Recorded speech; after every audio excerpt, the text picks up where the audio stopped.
Hello, my fellow hunters. This is Andy, the RPG Relic Hunter, and I want to welcome you to a brief Relic Hunter review of this book right here, Hocus Pocus.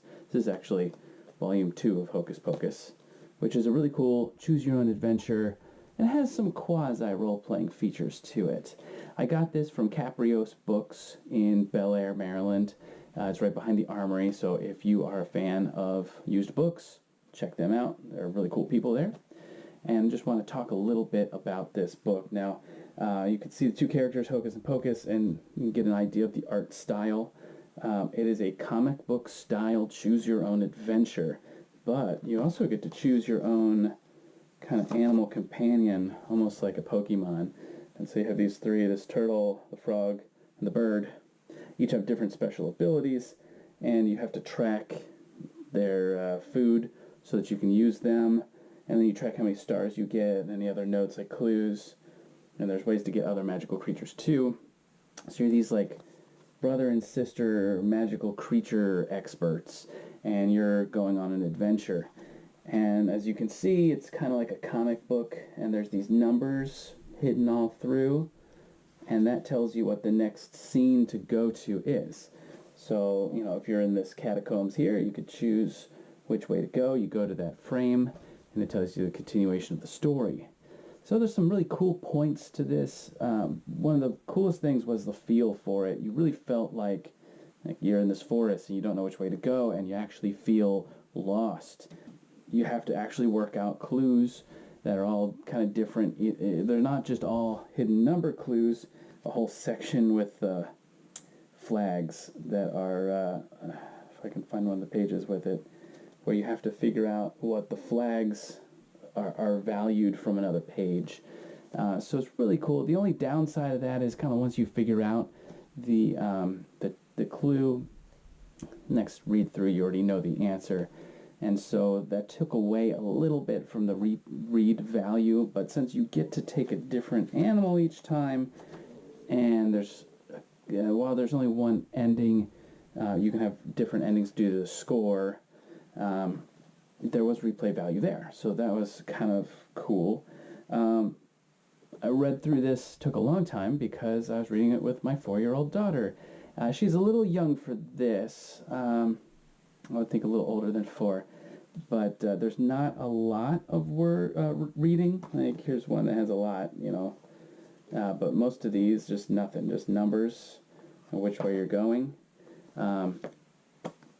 I think older kids than toddlers would be a fan of this one, but I kind of liked it. It has a cool little style of that anime style, and they adventured through. What it really reminded me of from my past was the old choose-your-own novels. I used to read those like crazy before. It was kind of before role-playing games kind of kicked off.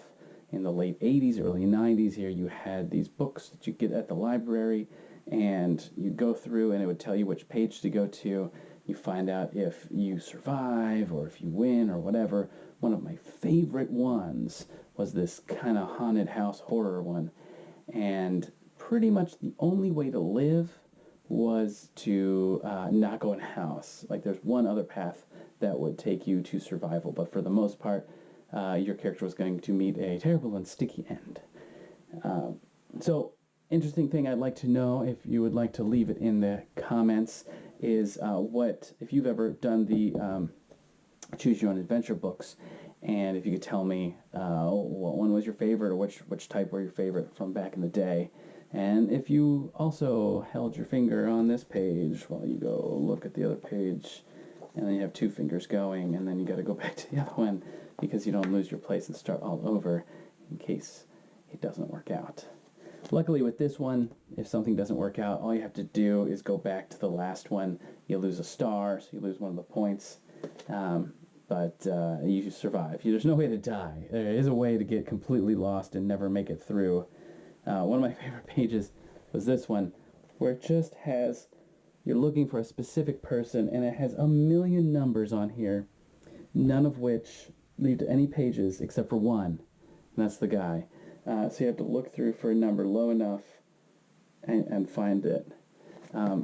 Pretty creative stuff. I liked it, so hopefully if you have a young person, young adult in your life, or you just like kind of fun anime style stuff, this might be for you. So there you have it, Relic Hunter review. I'm going to give it a thumbs up. Great young adult book, if you have someone that's into comic books. Really made you want to keep going. Once again, I want to thank the nice folks at Caprichos Books for having me do this review. If you want to go check them out, again, if you're in the Bel Air, Maryland area, right off Main Street behind the Armory, can't miss it. It's the only actual castle in Bel Air. And hoping to do a relic hunt in person, live at their store. Just hope they get some role-playing books or something in. I'm going to check it out, see what relics we can uncover. So that's it. Enjoy this book if you have a chance to pick it up. And remember to play like the dice are trying to kill you, because they are. Have a great day.